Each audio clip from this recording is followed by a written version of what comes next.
sa Double B! Nasa linya na natin si Senate Minority Leader Coco Pimentel. Senador, magandang umaga. Si Joel Siweng. Gandang umaga po.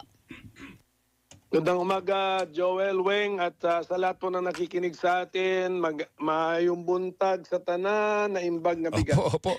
Senador, nakita nyo na ba yung resolution na yan na umiikot at sinasabing de facto dismissed na po itong impeachment complaint laban po sa ating Vice Presidente? Una sa lahat, marami daw version yan. Pero nakakita ko ng isa, at least one version. Ano po ang take ninyo? Yung pagkakabasa ninyo, ano ang reaction nyo at anong version po yung nabasa ninyo, Senador? Mahaba yun, Joel. Paano ko di-describe yun? Basta, ano po sa loobin nyo? Ang nakita kong version, yung format, parang hindi gawa ng competent na legislative staffer yon. Yung quotation pa nung constitutional provision mali. hindi pa accurate. And of course, para sa akin disagree ako dun sa argument, sa reasoning na ayun, de facto dismissal. So at saka the mere fact, let us say totoo yan ang galing sa opisina ng isang senador. Kunyari. Opo. Kunyari lang. Bakit walang pirma nung principal nung staff? Walang pirma. Ibig sabihin nun, pati yung draft na yun hindi pumasa sa principal niyan. Hindi na pinirmahan ng principal niya. Although, inamin po ni Senator Ronald De La Rosa na sa tanggapan niya ito nang galing. At sabi niya, kung makukuha siya ng sapat na numero, ipa-file niya po yung resolution this week. Or kahit pa walang sapat na numero, baka daw i-file niya o ihain po niya sa susunod na linggo. Paano makakakuha ng sapat na numero yan kung siya mismo hindi pumirma? Hindi, diba? Baka ipa-formalize niya po yan. Pag yung draft na nakita natin, wala pangalan doon, walang pirma ron. Hindi makakakuha ng suporta yan kung hindi muna lumantad yung author. So, hintayin na lang natin yan kasi baka naman yung sinasabi ni Senator Bato ay iba sa draft na nakita ko. Pero kapag isinalang nga po yan sa yung resolution na yan, isinalang po sa debate, kailangan pa ba isalang sa debate yan? Kasi kanina kausap namin ng constitutionalist na si Attorney Christian Monsod, dapat hindi na ina-entertain yan yung ganyang resolution. Correct. Hindi dapat ina-entertain yan ng Senate as a legislative body. Kung gusto nilang ma-entertain yan, doon tayo sa Senate as the impeachment court. Kasi ang analogy natin, court system tayo court O di korte, sa korte. Kung nagmo-motion to dismiss ka ng kaso, sa korte mo ginagawa yan. So mag-convene muna kayo? Mag-convene muna kami. Tapos ina-agenda yan. Ganun ang korte, ina-agenda. Ganito mo na yan Sa June 11, dapat mayroong ito ay ideya lang ito ni Senate President, innovation niya. Okay? Sabi niya, kinuha niya sa US practice. Hindi naman din ito masama, hindi naman ito masyadong controversial. Sabi niya na, ang ipapaharap natin sa Senado during plenary session, ang mga House Prosecutor, basahin lang nila yung Articles of Impeachment. 7 yun 7. O basahin nila. Okay? Tapos nun, dapat automatic na mag-oath na siya as presiding officer ng Senate as impeachment court. Tapos ipa-oath na niya kami as members, senator judges of the Senate impeachment court. Tapos magbabang na ng gavel yan, the Senate as the impeachment court is now in session. Tapos tatanungin niya sa Senate Secretary na magiging clerk namin, call the cases. Ano bang kaso natin? Sasabihin, meron tayo 01-2025 impeachment case versus Vice President Sara Duterte. Yun, and then sasabihin na niya, padalhan na ng summons yan. Then gagawa kami ng trial calendar. June 11, sasabihin namin, okay, June 11 plus what, June 12 plus 10 days for the answer. Then, June 21, 22 plus 5 days for the House of Prosecutors to file their answer. Opo. Senator, ganito po. Gawa kami ng kalendar. Okay, kung halimbawa po na mag-convene na kayo bilang impeachment court, hindi ba dapat doon sa within the court, habang kayo po ay in session as impeachment court, doon magmo-motion para i-dismiss without trial yung impeachment cases laban sa VP. Pero hindi dapat ito sa forma ng resolution na pang Senado. Correct. Correct. Pero madali lang yun kasi Opo.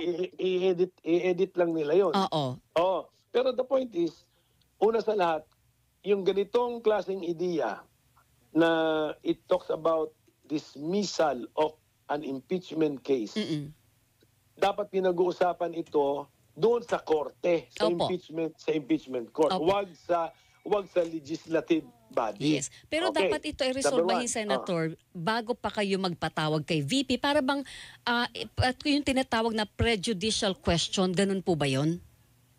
Disagree naman ako doon kasi nga, una sa lahat, hindi nga dapat ito in-entertain. Pero kunyari nga may magpipilit na mag-entertain, hindi dapat pag-usapan. Pero saan ito dapat pag-usapan? Sa korte, hindi sa legislative body.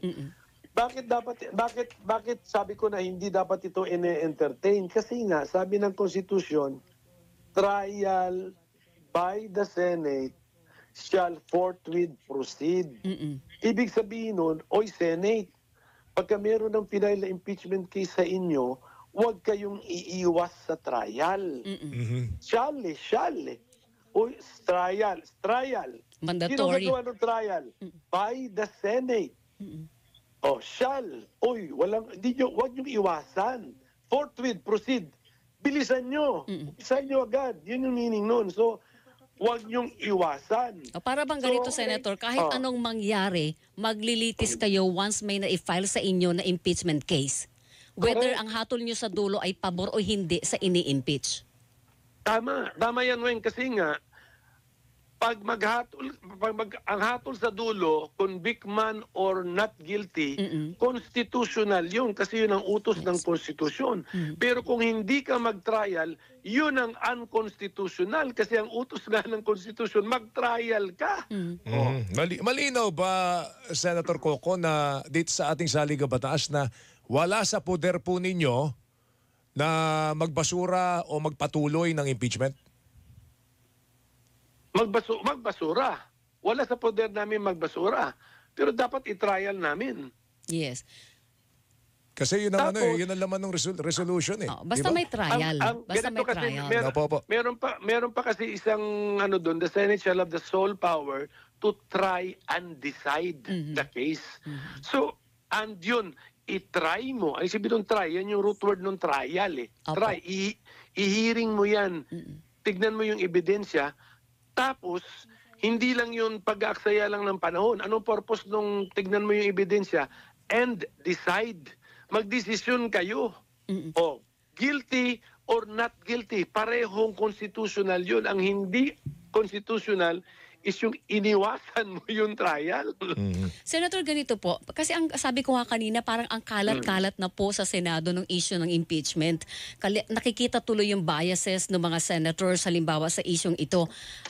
Whereas samantalang sinasabi na dapat muna ang lahat para hindi magiging objective ang nagiging desisyon ng impeachment court sakali po na humatol na kayo.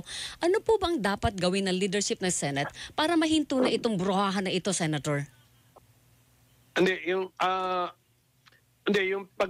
yung pag-voice out ng yung pagsalita ng mga senador tungkol sa impeachment, hindi mo na maiwasan 'yun. Hindi mo, katulad ako ngayon, ang pinag-usapan natin impeachment. So, hindi pwedeng mag-gag order ako na wag natin pag-usapan kahit ano tungkol sa impeachment. So, ano na lang, appeal na lang sa lahat, lalo nang galing sa mga abogadong mga senador, appeal na lang kami sa mga non-lawyer senators na pagdating sa kung ano man yung judgment mo, iwasan mo muna yung judgment mo. Kasi nga, wala kasing judge na may judgment na hindi pa niya narinig anong ebidensya. Di ba? Yun eh. Yun yung normal flow. So iwasan muna yun. Pero ang problema kasi may mga procedural tayong issues na linalabas ngayon, kailangan pag-usapan yan. Hindi pwedeng iwasan na manahimik kami tungkol dyan. Yes, of course, pag procedural technicalities ng trial at saka ng proseso, hindi pwede talaga. But at least hindi pwedeng i-touch yung merit katulad halimbawa yung issue ng pagpapabasura without the trial. Pero ito, Senator, sabi ni Attorney Monsod kanina, pag halimbawa lumalabas o may alam ng senador na may bias na siya sa isyong ito, pwede daw mag-recuse o kaya po mag-inhibit o hindi na mag-participate doon sa kabuuan po ng paglilitis. Pwede po ba yun sa isang impeachment court kung kayo ang tatanungin?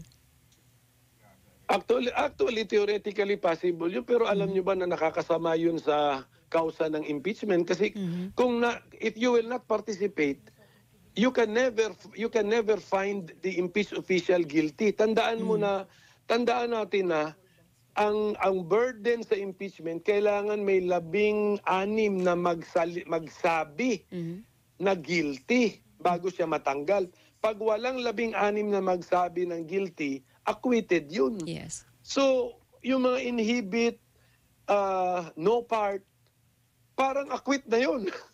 Kaya nga, hindi ano yun. Kung sabihin mo, mag-inhibit na kayong siyam, di tapos na. You will never get the 16. Kasi, ganito dapat ang tignan eh. Kailangan merong 16 na magsalita isasabihin niya na yung kanyang judgment ay guilty. Opo. Pag walang 16 na ganun, acquitted po ang impeached official, not guilty siya. So, kunyari sabi mo 5, mag-inhibit kayo, therefore never silang magsasalita. Yes. So, -5 ka na kaagad sa potential na magsabing guilty. Kung umabot ka na kunyari 23 lang kami ngayon, sabihin natin 8 ang mag-inhibit, di ang posible na lang magsabi ng guilty ay 15. Therefore acquitted na, not guilty na yung kasi pina-inhibit mo yung 8, kaya nga yung mga panawagan na inhibit mas masama.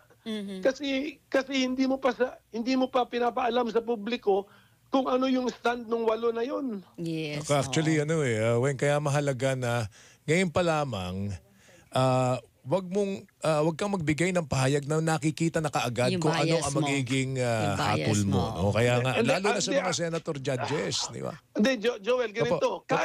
Kahit, kasi hanggang advice lang naman kami. Siyempre, di naman namin mga empleyado yung kapwa naming senador. Kapantay namin. Opo. Kapantay namin yan eh. Advice lang. Ngayon, ayaw nila dinggin yung advice namin. Nagsasalita sila sa merit. Therefore, wag natin pa rin silang i-inhibit. Pagdating sa dulo, magdesisyon ka. Sabihin mo anong desisyon mo. Kahit pa alam na ng lahat ngayon pa lang, yung iyong bias. Kasi nga ganito, dapat malaman ng taong bayan. Tapos sila na ngayon ang